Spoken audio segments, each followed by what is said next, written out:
Welcome. I'd love to share with you 7 teaching tips for yoga for anxiety. So just a really brief overview. And as we know, there's so many people feeling anxious, probably not wanting to make everyone panic for quite good reasons. And so we don't always know those who are feeling anxious, but there's a lot of research that actually shows how yoga works and why it can work. And so we can quite easily integrate things into class.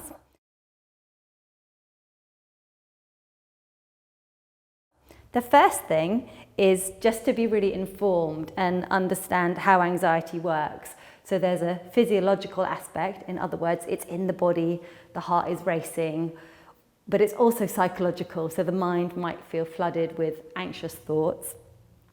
And these symptoms can also be relevant if somebody's been suffering some kind of trauma or that kind of thing. So you'll find that there is an overlap. Anxiety affects the nervous system. Our nervous system is always scanning all around to try and keep us safe. But the nervous system was designed quite a long time ago. And so it's thinking of dangers perhaps as being a leaping tiger or that kind of thing. And so we can end up feeling overwrought by all sorts of stimuli in the modern environment. And with that physiological stress, with the heart racing, etc., but nowhere to go to run off that stress or run off that anxiety.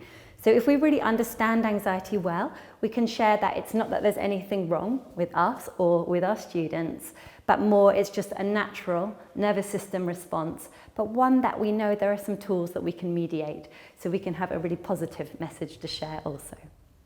Number 2, keeping things simple. So simplicity is really key, and I think often when we're yoga teachers, we want to create the perfect class, the perfect sequence, the perfect soundtrack, or whatever it is. And in seeking to be really creative and inventive, things can get a little bit complex sometimes. But obviously it can be really nice to feel that we know where we're going with things and for things to feel quite familiar. So not being afraid to really offer that to your students, a certain amount of repetition or describing what might be about to happen in that session.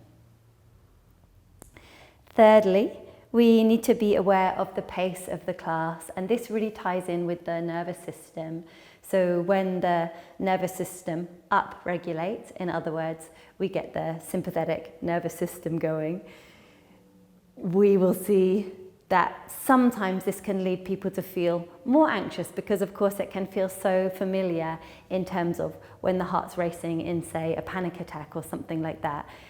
But what we really want to do is to create a resilient nervous system, one that can go towards feeling more upregulated, but also recede from that as the heart rate lowers, that we notice that we're also feeling calmer. So the pace of the class is really key. Within that then, the next one would be offering choice, so that your students know they don't have to do all of it. They don't have to do the sun salutations. They don't have to do the more active jumping around bit. If it feels enough for them to stay more calm, then they can also stay more calm, more slow. And so we really offer students ways in which to adapt the sequence that suits them. The next one is just to be really real and honest with students. We don't need to promise the world, we don't need to promise that the anxiety is going to go away.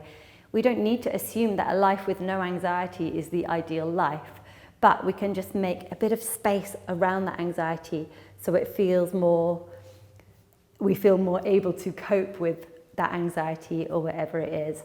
And being really honest can also be that we're not saying, oh, now you feel relaxed, now you feel better, but, and this leads to the next one, we offer a process of inquiry. So the inquiry is more like, how does this feel for you in this moment? And you can see how that ties in with the choice, being able to adapt. How does it feel for you in a very practical way? How does your right foot feel compared to your left foot? The process of inquiry can be really down to earth in that way. But also we can open up that inquiry because it leads to those much broader questions that the yogis have always been asking. Who are we? Why are we here? What is this universe? What's our role within it? And so you can see how that whole inquiry process ties in so well. And then lastly, to just really be aware of some of the details of what may or may not feel possible for people. So if we assume that slow, calming, relaxing practices are going to be best, we might be wrong, because if we could just relax, we wouldn't be anxious. And so meeting people kind of where they're at, perhaps especially if they're new students starting with eyes open or starting in standing, so that we can kind of get up and maybe move with the breath and move together, rather than asking people to be still and lie there, and actually that might just feel more stressful than anything if the mind is racing. So they're very broad, general pointers. I hope they're helpful. Let me know. You can get in touch with me, see the details below. And if you'd like to dive into a lot more detail, I do offer teacher training courses on yoga for anxiety, where we'll go right into the detail. Or if you feel you could benefit from a practice for yourself, I offer that as well. And I have bursaries available, so don't be afraid to get in touch. Thank you so much for being here.